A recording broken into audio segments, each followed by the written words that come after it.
Hi, this is Ann Brady, and I will be talking about my book, A New Beginning, the story of my adoption, life, and service by Ann V. Brady, illustrated by Eric C. Brady, my oldest son. What I'm going to talk about today is why I wrote the book, some of my experiences as an adoptee, of how adoptees, not all, but some, feel about different things. I wrote the book to help people understand about adoptees, maybe give them a few ideas why we search, how we feel about things. Not all of us feel the same way. Most of us are normal. We live normal lives. We go to school. Some of us are adopted. Some children are never adopted. Uh, some are adopted as infants and may never know that they're adopted. It depends on whether the adoptive parent tells the child that they're adopted. And I just want to discuss life as it is for an adoptee. And I was adopted when I was 4 years old. When I started the book, the first chapter, I start out with my birth, my when I was adopted, not when I was adopted, but when I was born, what date, where I was born, and then I go into the adoption. And I don't tell about the adoption itself. It's just me living with my family because that's all I remember. I don't remember anything before I was adopted. Not really. You have to realize I was 4 years old when I was adopted. I lived with my family for about 6 months to see if we meshed and how we, you know, cohabitated together, whether there were any problems, whether we were a good fit. And we were, and I love my family. I remember when running upstairs to my bedroom, and when I went inside the bedroom, now the bedroom was big and the house was big. It was like, I don't remember whether it had a basement or not. It probably did. But I remember it had at least 3 floors because there's a first floor, a second floor, and then the attic. And I had to knock to get out of my door from my room because on the door itself was a dartboard. And so I had to knock because my brothers played darts on the dartboard, and I would have to knock. So I didn't, and it wasn't real darts, it was the little rubber darts. But seeing the closet, I remember being so excited because the closet was the biggest closet I had ever seen in my life. It was, to me, as little as I was, it was huge. Now, I did put pictures in my book because I wanted people to see who I'm talking about. You know, my adoptive parents, my family, my brothers. A lot of it is when we were younger and our brothers were younger teenagers. And so I don't have recent photos of them, and we're all old and decrepit looking. So I don't think you really want to see any of us as old as we look anyway. Now, I grew up in Massachusetts. When I was 5 and a half, we left. And I went to kindergarten and I had a picture and I went looking for it to put it in the book. And I know my mom sent it to me and it's around here somewhere. And I'll eventually find it. And I may add it to the book of me with my kindergarten class from Massachusetts, teacher and all. And I remember my mom drove us to, I don't know if we drove or we flew to to New York. I can't remember, I was so little. But anyway, we traveled to New York. I knew some kids from down the neighborhood. They could cross the street and come to my house, but I couldn't cross the street to go to theirs. We lived on a dead end street. And there are pictures in the book of my house. But they would tease me. My mother later told me they were army brats, that their father was military. And so when they told me that I was going to travel with the furniture in the moving van. And and that's how I was getting to New York while everybody else traveled, and I was very upset. I remember crying about it, and my mom told me, they're just giving you a hard time. That's not what's going to happen. And in New York, we rented a house for a year. It was strange because we had a flood on the street.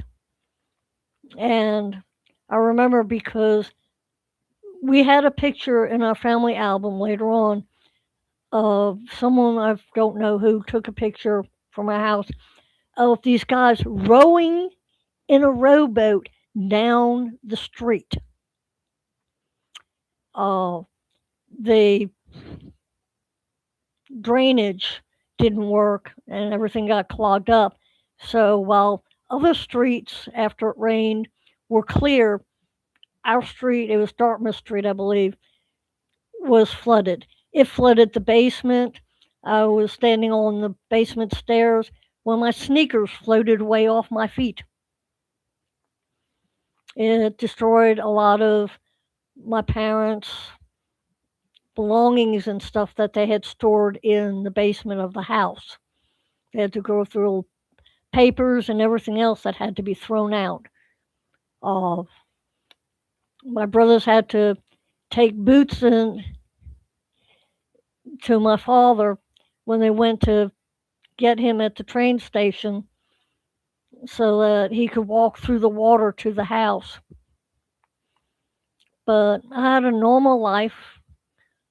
Eventually, I went to a Catholic grade school, went to a public high school, went to college, switched to my third year from nursing to biology, medical technology, and going to summer school.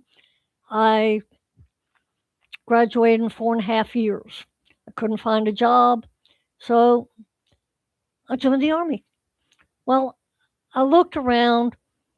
I called the Marines. They said, no, we don't do anything medical. You come in as a private. The only one that does medical is the Navy.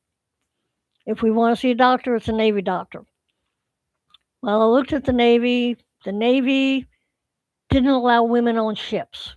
This is 1978. They didn't allow women on ships.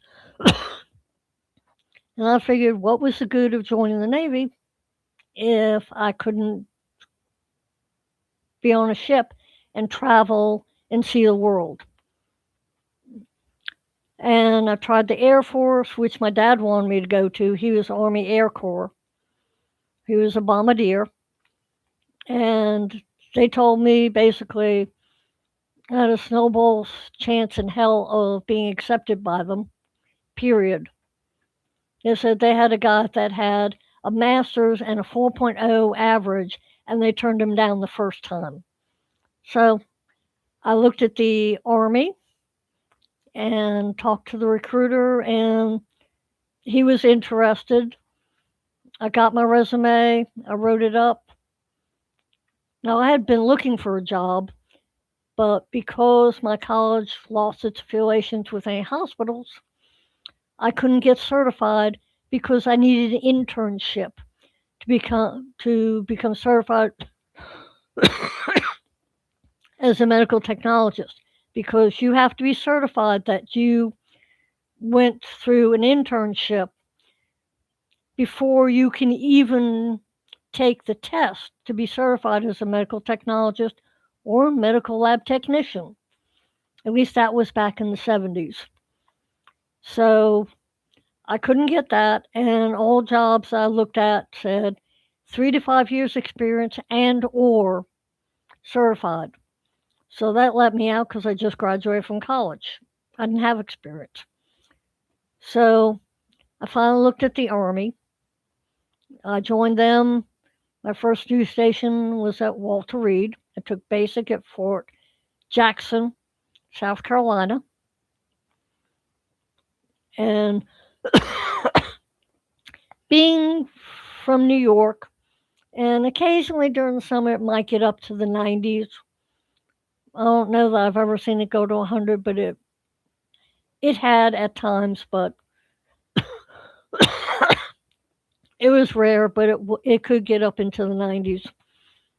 And so it was quite a shock to go to basic training, Fort Jackson, South Carolina, in July and August. And I joined the Army in a delayed entry program, and with the stipulation in my contract that I would be an O1 hotel, which was a biological scientist assistant.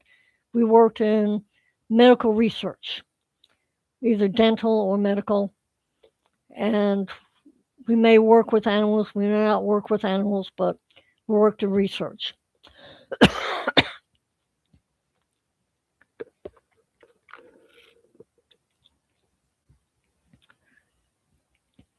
So I made it through basic. Almost killed me, but it did.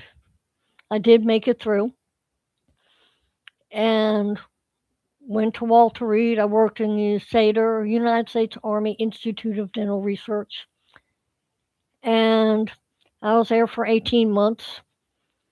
I eventually left. What made my decision to leave was I felt I needed a fresh start. I had passed my promotion board for going from E4, which is a specialist 4, to, to at that time a specialist 5. When I went down to personnel, we reassessed my points for my education, my basic, my job performance, and the points I got for passing the promotion board. And I had a high score. So I figured, I would get promoted. And the military, Army Echoes posts the promotion board for different level ranks of Army personnel. And so our first sergeant at USADR said he would keep an eye out for and let me know if I got promoted. Well, the list came out, and my sergeant, Sandy Delisandro, unfortunately, she died in 1980. Well, anyway, she happened to notice that my name was not on the list. And I called down to personnel and I asked them what was going on. I told them who I was, and I told them, I passed the board, had my, and he said, "Oh, well, we made a mistake, but you have to wait until the next cycle to get promoted." And I was rather upset about that because the first sergeant didn't check the list and didn't tell me. He apologized for it, but it bothered me that he did, he didn't do what he was supposed to do.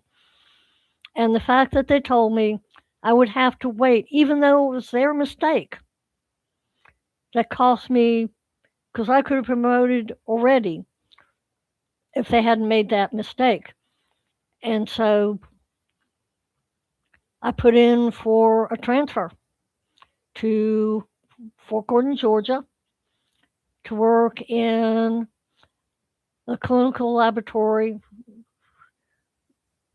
research laboratory down at Fort Gordon, Georgia. And I ended up down there.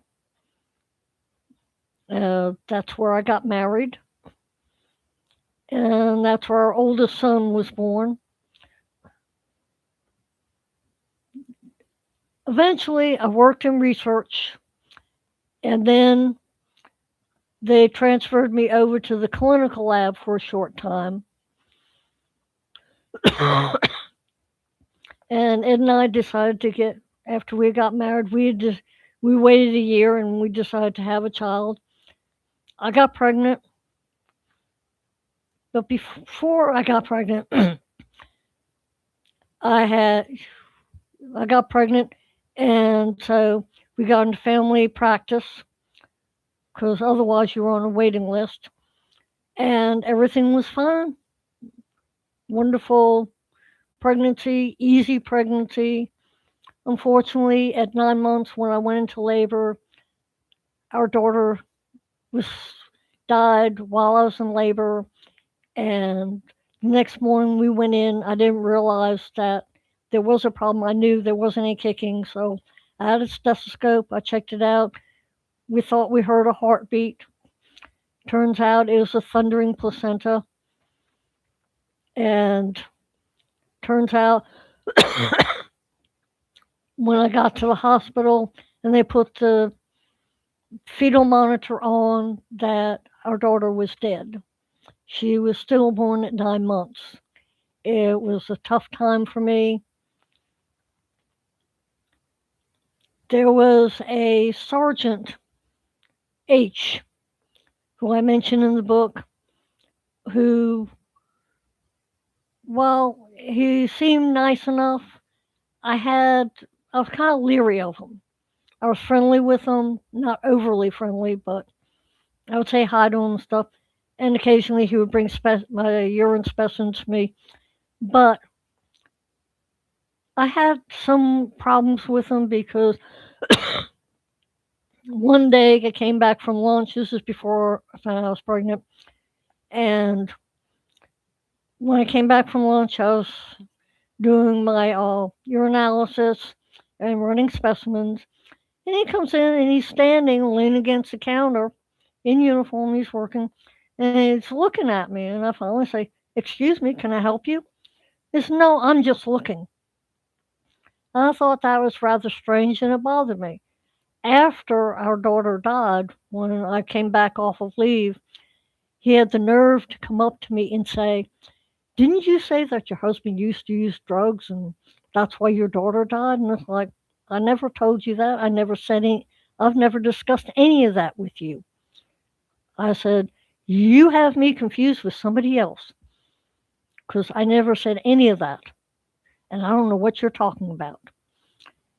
He had a habit of trying to be a shoulder to cry on for people who were either active duty and their husband was active duty and they were separated, and he would listen to them and just coddle them. And the he was looking to basically, I guess, get laid. But he was married with 3 children. But I had a friend of mine who, she and her husband were friendly with him. And so I went and talked to her and I said, "You need to watch what you say to him," because I told her what he said. And I said, "I don't know if you said something to him about this stuff or, you know, but if you're talking to him about stuff that's personal, you might want to watch what you're saying to him, because if he repeats it or says it because he confuses it with somebody else, you know, that could open a can of worms. And but eventually we had my oldest son, and eventually we went back into research. I worked in biofeedback research with a doctor, and that was enjoyable. I really liked it. Eventually we were told we were going to, they got rid of my MOS, military occupational specialty, and sent me to El Paso, Texas. And After being at Fort Gordon, Georgia for 4.5 years and then going to a complete desert is really outlandish. I mean, it was amazing, but we hated it. I tried to get transferred almost immediately and said, you have to stay here 18 months. So we waited 18 months. And now I did go to school down there, primary leadership discipline course. And eventually we got to go to Hawaii. But so I've been, and that's where my youngest son, Michael, was born. But I've had a good life in the military. When I retired, I was ready to retire. I wanted to get promoted to sergeant first class, but I didn't make it. But I was ready to retire. I wanted to do something different, something new. And part of that was I went from Colorado, where I got stationed. That's when I went from Hawaii to Colorado. And from 90 to 94, I was stationed at Fitzsimmons Army Medical Center in Colorado. And I worked in the TB lab. I also worked with some HIV specimens. Basically, we just isolated them, froze them in liquid nitrogen so they could be shipped to Fort Detrick, Maryland. For they did the studies on it, on the HIV. But I enjoyed working there. I enjoyed Fitzsimmons. And one morning, I decided finally to, you know, search for my birth mother, and I didn't know how to do it. So I talked with my mother, and she said she thought my name was, Veronica McDonald. And I was like, oh, goody, Ronald McDonald, thanks. You know, but she said she wasn't sure. So I wrote to Tewksbury City Hall to see if I could find anything. When I got nothing back, no response at all, I went on to, it wasn't the network, it wasn't the internet at that point. And so there were bulletin boards with chat groups, and they had, I was on several, and there some of them were game bulletin boards where you could play games or talk to people. And one of the places I went to, I asked them if they had an adoptee search group that they knew of that I could talk to because I needed help to house to start to look for this. And I got some good advice, and they told me to contact social services in Boston, Massachusetts. They gave me the phone number. There was a web address that I go to. And so I went to that, filled out the paperwork, you know, printed it out, and mailed it in. Now I put down the name my mother gave me, and but I did put also my parents' names, my brother's names, and so forth, and mailed it with money. Whatever the fee was, I can't remember, like $15, $10, $15, something like that. It's more now. And sent in to Department of Social Services. Now it would be Family Services rather than Department of Social Services. But anyway, so I mailed that in to them. Oh, one morning the phone rings, and at about 7 o'clock, I'm getting ready for work, getting the boys out, the dogs fed, and everybody to where they need to be, to daycare center, daycare provider, and to work. And so they could go to school and I could work. And Ed was about to hang up on this woman, and she insisted. And so I got a call from her name, well, I didn't put in the book, and her first name was Sheila. And so Sheila told me, that the name I put on my form was not my birth name. She said, "Your name is Veronica Pierce."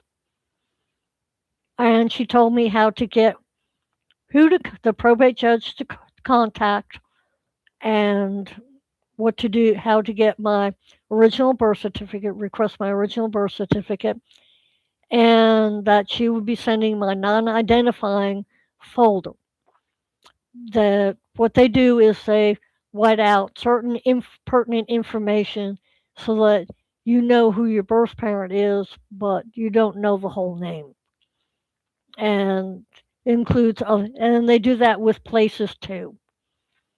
And so she said, "Did you know you have a brother?"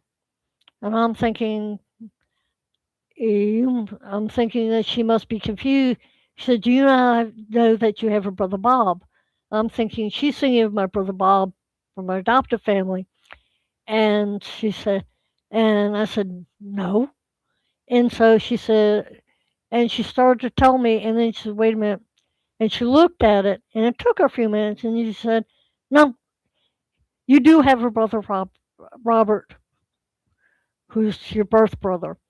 And so my brother Bob from my adoptive family was 8 years older than me. My brother Bob from my birth family, my birth brother, was 4 years older than me. So once she figured that out, she told me, and he was never adopted. And he was born 1950 in Dorchester, Massachusetts.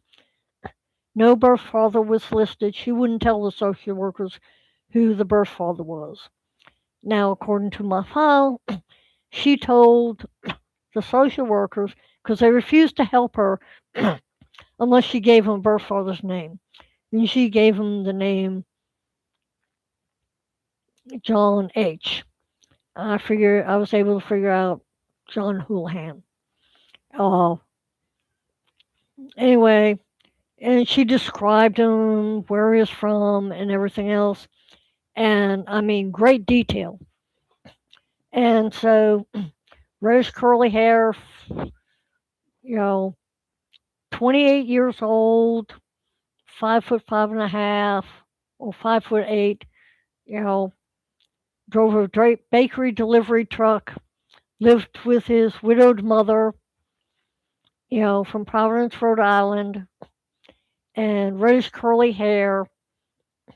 So I figured, I knew approximately when he was born and stuff, between 1924 and 1926.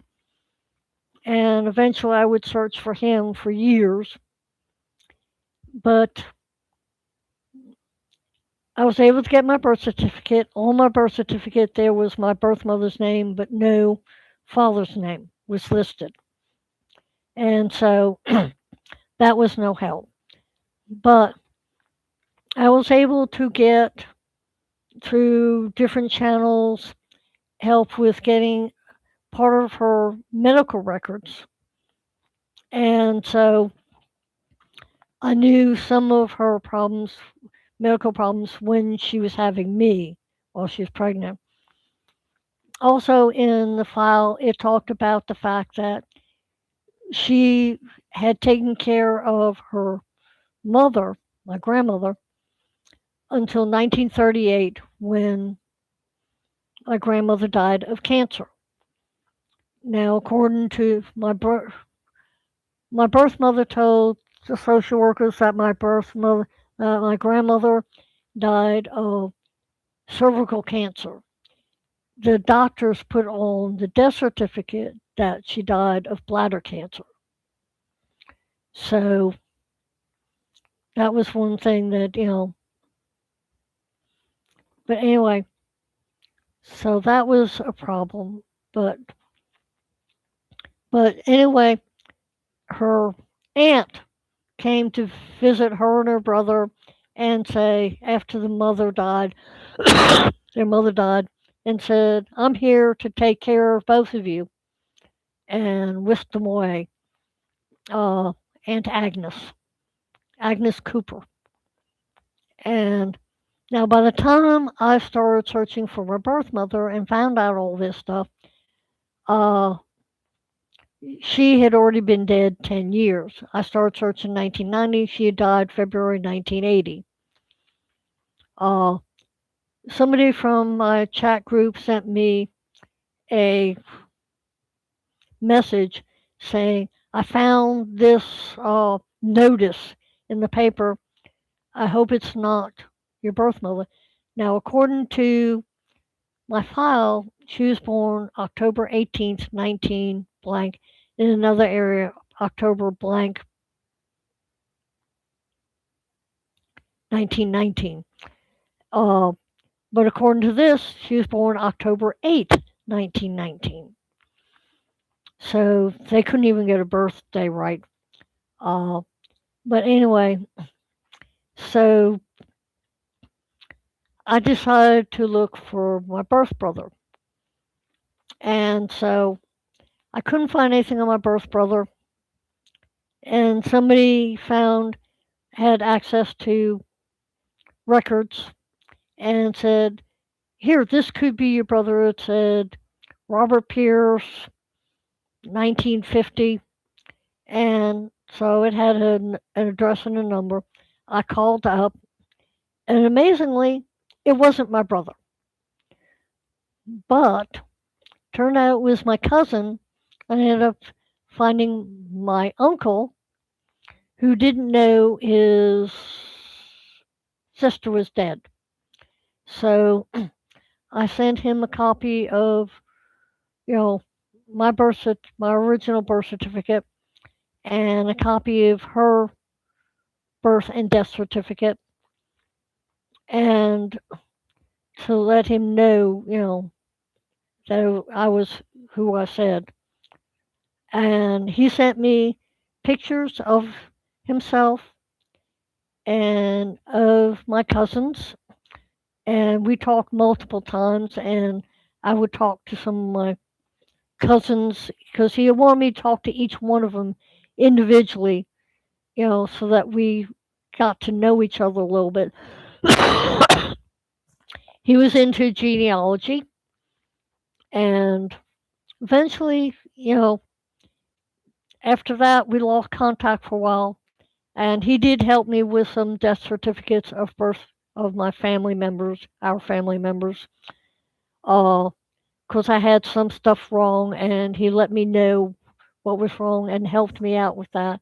And I appreciated it. Eventually, I went to school in San Antonio for a year. It was advanced medical lab technician course, so that you could end up getting an LLT license or an MT license. And so it was basically school and then an internship. And so I was able to get certified. But before that, I had gotten certified as a registered microbiologist through the National Registry of Microbiologists associated with the American Society of Microbiology. And so I still have the license because I let them uh, I let them know that I was retired, so I don't have to keep up with it anymore every 5 years like I did before. And I'm still registered, so. But anyway, once I graduated from my school, I went to Fort Rucker, now Fort Novosel, in Ozark, Alabama, and we did aeromedical research on human subjects, on helmets and safety belts. They also inspect when there are helicopter crashes, like they had one in Fort Campbell, Kentucky, and they went ahead and went up there to help the NSB, NRSB, I forget what it's called, NTSB, uh, that inspects planes and helicopter crashes. And they went up there and they brought it back with them to do their research after the NTSB. So they worked in conjunction with them. And so I worked there and I did that for 1995 till 1998 when I finally retired. I couldn't get promoted. I did I did supervise and run a CTT, uh, which is a common task testing thing that the military had started doing. So I did that, and someone else had started it, but they got transferred because they could before they could finish. So I had to start from scratch and run the whole thing, get the instructors and everybody, and set that up. So I did that. So then I became a reenlistment NCO, which I enjoyed doing. When I retired, I looked for a job. We looked at one in North Carolina. I went up for the interview. My husband and kids came up with me, and great interview, wonderful interview. They were going to call me, let me know. Went back home, nothing. I finally, when I called up there to find out what was going on, and they said, "Oh, you guy that interviewed you is in charge of the lab, went on vacation." I'm like, great. So I finally got in touch with him, and he said, "Well, immediately after you did your interview, the next day, somebody in house decided they wanted the job, and we gave it to them." And I was like, "Well, thanks for letting me know so that I could move on to search other places." I mean, I already kind of started doing that anyway. But I got a job in Montgomery, worked for American Family Care for a year as a lab manager. We succeeded in all of our inspections and we got tested quarterly. We had one problem which I reported some people because they had talked to each other from different clinics and the labs were in different clinics. So even though we were tested separate and we were all one big family, we were tested separately and I had to report them because they discussed test results and to see if they jived with each other, and I reported them because you're not supposed to do that. And so after a year, I couldn't get an evaluation of my job from the lab director. It was a new lab director. And so after talking to people and trying to get it done, I looked for a new job. I got a job working for MAO, Medical AIDS Outreach. It went through some name changes, even though the initials stayed the same.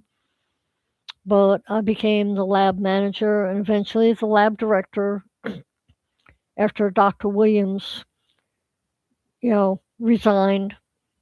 The only person qualified was me, and I found that out from the licensing bureau from Alabama. And so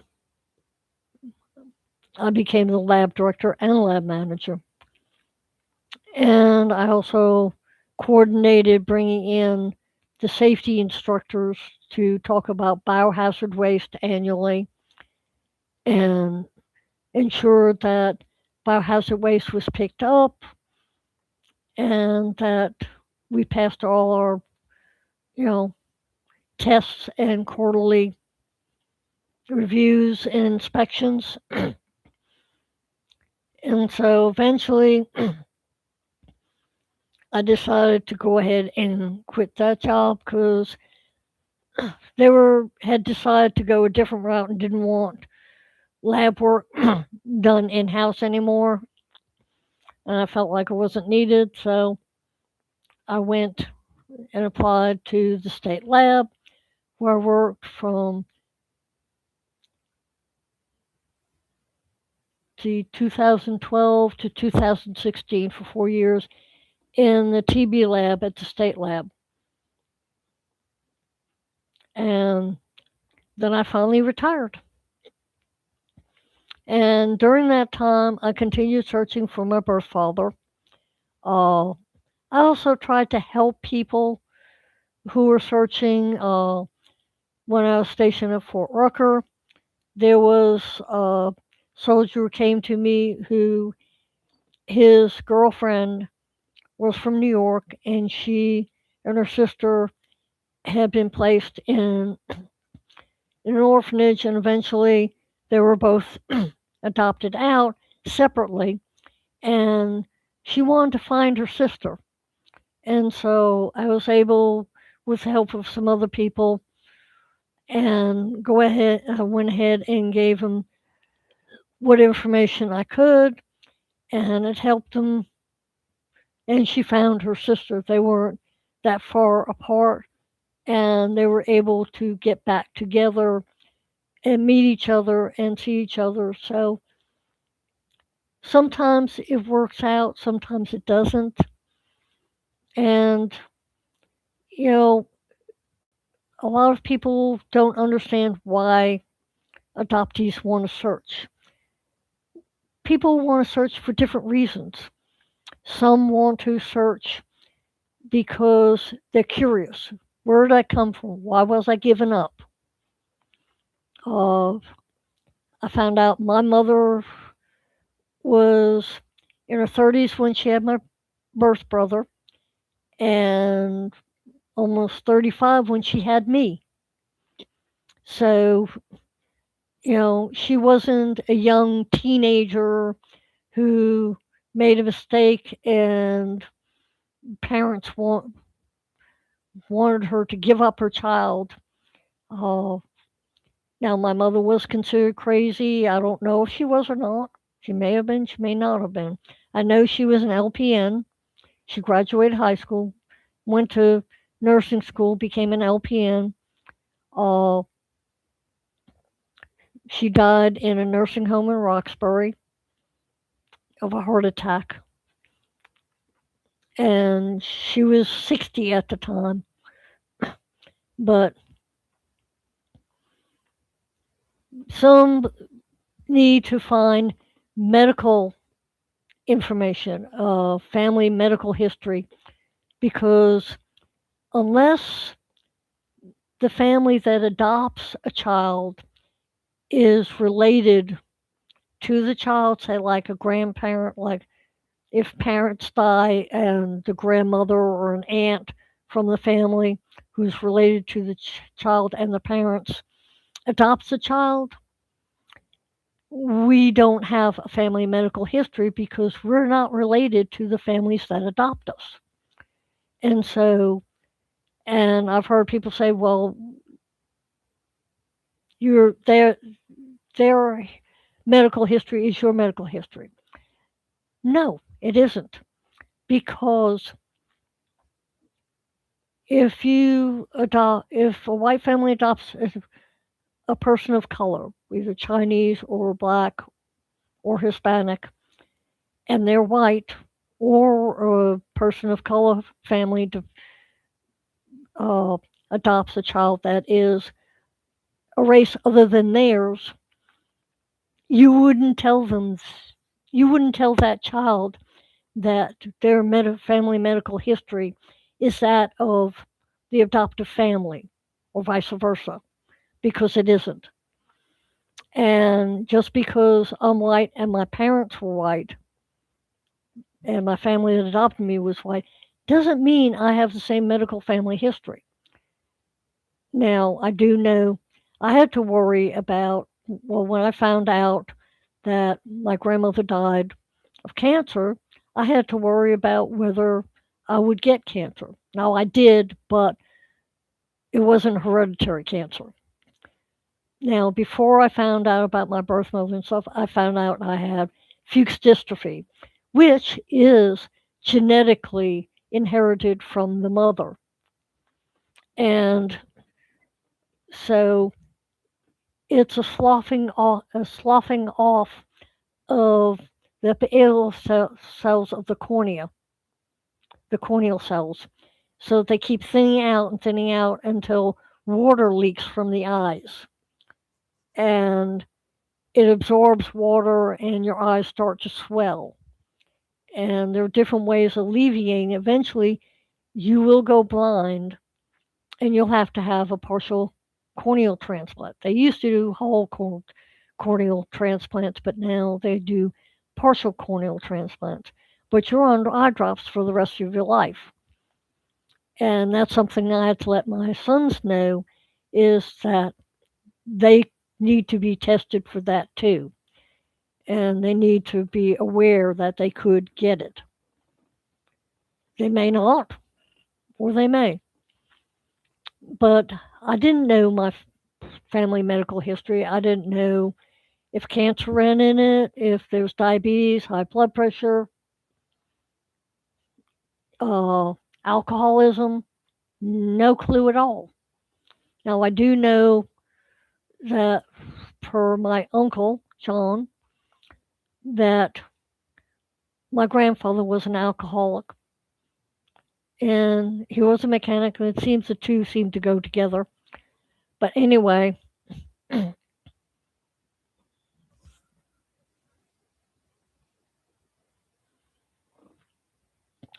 so you have to worry about that because, and some adoptees, when they get sick, especially as adults, and the doctors, there are so many different diseases that have the same symptoms, they don't know what they're looking for.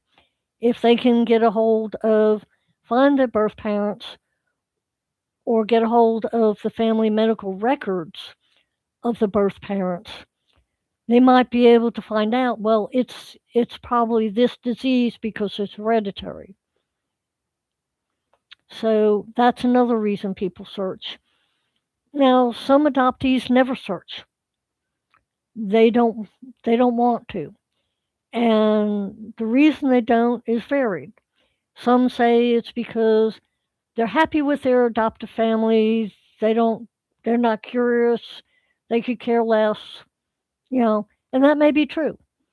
But some may say that and some may be hesitant because you have to realize if you start searching for your birth family, then you run into the problem of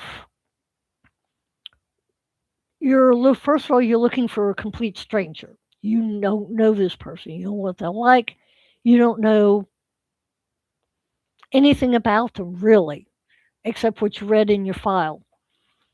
But you don't know if they'll reject you, if they want to know you, whether they'll accept you. Uh, so you have no idea what you're walking into. Now, I give advice at the end of my book about searching and the options that you have and places to look for the state. And I give the website for looking for your birth parents. Uh, it gives the rules and regulations, the age you can search, because all 50 states and Washington D.C. are different, and some are open states, some are exceedingly prohibitive, and a lot of them you have to go to court to prove why you should be able to get this information.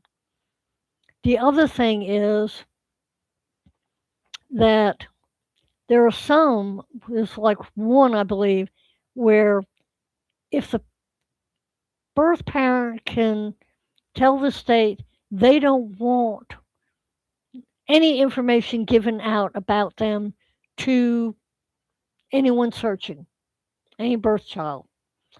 And that can continue after their death. They can be dead and still you can't find out anything.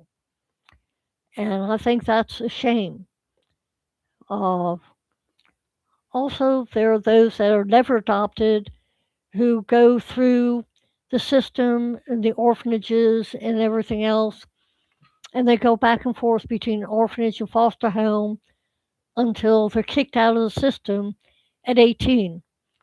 And then, you know, they don't have a job, they don't have any skills or anything, so they're just on their own. And I think that's a shame too. The last thing I want to talk about is, and I've seen a lot of this basically from when people talk to people about adopting uh, a baby versus a older child.